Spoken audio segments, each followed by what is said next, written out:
அனைவருக்கும் வணக்கம். மீண்டும் உங்கள் அனைவரையும் தஞ்சை சமையலறையில் சந்திப்பதில் மிக்க மகிழ்ச்சி. நம்ம இன்னைக்கு பார்க்க போகிறது பச்சரிசி தேங்காய் பால் கஞ்சி. இது எப்படி செய்யறதுன்னு பார்க்கலாம். பச்சரிசி, உளுந்து, வெந்தயம், பூண்டு, தேங்காய் பால், உப்பு. 1 டம்ளர் பச்சரிசி, 3 ஸ்பூன் உளுந்து, 1 ஸ்பூன் வெந்தயம். நான் இந்த கிளாஸால் மெஷர்மெண்ட் எடுத்திருக்கேன். இந்த கிளாஸால் நான் 1 கிளாஸ் பச்சரிசி யூஸ் பண்ணியிருக்கேன். இந்த அளவுக்கு உளுந்து யூஸ் பண்ணியிருக்கேன். 1 ஸ்பூன் வெந்தயம், ஒரு 20 பல் பூண்டு நம்ம இதோட சேர்த்து போட்டுக்க போகிறோம். இதை நல்லா நம்ம வாஷ் பண்ணிவிட்டு ஒரு 1/2 அன் ஹவர் இல்லைன்னா ஒரு 20 நிமிஷம் நல்லா ஊற வச்சுட்டு அதுக்கப்புறம் நம்ம குக்கரில் இதை எப்படி வேக வைக்கலான்னு பார்க்கலாம். பாருங்கள், நம்ம ஊற வச்ச அரிசி, வெந்தயம், உளுந்து 3 நம்ம இதில் சேர்த்துருக்கோம் குக்கரில்.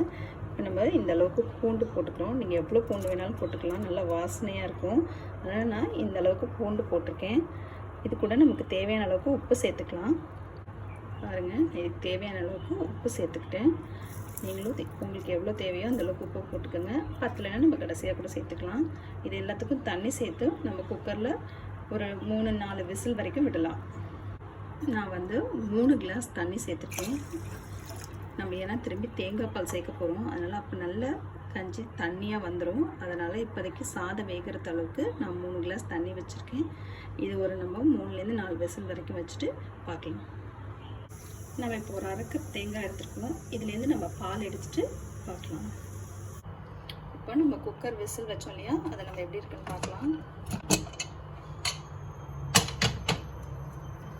பாருங்கள், சாதம் நல்லா குழஞ்சி வந்திருக்கு.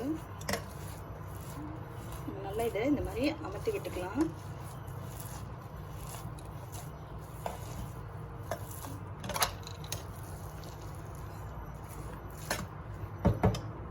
இது கூட நம்ம தேங்காய் பால் சேர்க்க போகிறோம். நான் 2வது எடுத்திருக்க பாலை ஃபஸ்ட்டு ஆட் பண்ணிக்கிறேன்.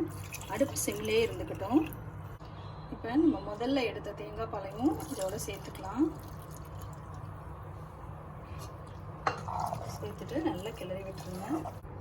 நான் கொஞ்சம் தளன்னு இருக்கிறதுக்காக தண்ணி சேர்த்துக்கிறேன். இதோட சேர்த்துக்கிட்டு நல்லா இந்த மாதிரி கஞ்சி ஸ்டேஜில் நம்ம வச்சுக்கலாம். இது எல்லாருக்குமே நல்லது. நம்ம ஹாஸ்பிட்டல் போய்ட்டு நிறைய டேப்லெட்ஸ் எல்லாம் சாப்பிட்ருப்போம். அந்த டைமில் இந்த மாதிரி தேங்காய் பால் கஞ்சி வச்சு சாப்பிட்டிங்கன்னா, மாத்திரை சாப்பிட்டா சில பேருக்கு வயிறெல்லாம் புண்ணாயிடும். அந்த டைமில் நம்ம இதை எடுத்துக்கலாம். ஜுரம் அடிக்கிற போது நம்ம அதுக்கு அந்த கொஞ்சம் ரெக்கவர் ஆனதுக்கப்புறம் நம்ம இந்த மாதிரி எடுத்துக்கிட்டோம், வாய் வெந்திருக்கும், வயிறு வெந்திருக்கும், அவங்கெல்லாம் இந்த மாதிரி கஞ்சி எடுத்துக்கிட்டிங்கன்னா ரொம்ப நல்லது. இப்போ இருக்கிற வெயிலுக்கு இது ஷோராக நீங்கள் சாப்பிட்டிங்கன்னா ரொம்ப நல்லது. ஏன்னா தேங்காய் பால் இருக்குது, வெந்தயம் இருக்குது, பூண்டு இருக்குது. நம்ம வயிறில் இருக்கிற எல்லா பிரச்சனைக்குமே இது ரொம்ப நல்ல சொல்யூஷனாக இருக்கும். ப்ரெக்னென்ட் லேடிஸ், உடம்பு சூடாக இருக்கிறவங்க இந்த மாதிரி கஞ்சி வச்சு சாப்பிட்டிங்கன்னா உங்களுக்குமே ரொம்ப நல்லது. அதனால் இந்த மாதிரி கஞ்சி வச்சு பிரேக்ஃபாஸ்ட்டுக்கு சாப்பிடுங்க. நமக்கு எந்த பிரச்சனையுமே வராது. சுட சுட நம்ம தேங்காய் பால் கஞ்சி ரெடியாக இருக்குது. இது கூட நம்ம இந்த மாதிரி தொகையல், ஊறுகாய் அதெல்லாம் வச்சு சாப்பிட்டோம்னா ரொம்ப நல்ல காம்பினேஷனாக இருக்கும். நீங்களும் சாப்பிட்டு பார்த்து ட்ரை பண்ணி பார்த்துட்டு எனக்கு கமெண்ட் செக்ஷனில் கமெண்ட் பண்ணுங்கள். சப்ஸ்கிரைப் பண்ணாதவங்க சப்ஸ்கிரைப் பண்ணிக்கோங்க, லைக் பண்ணுங்கள், ஷேர் பண்ணுங்கள். உடனுக்குடன் வீடியோக்களை தெரிந்து கொள்ள பெல் பட்டனை ப்ரெஸ் பண்ணுங்கள். நன்றி.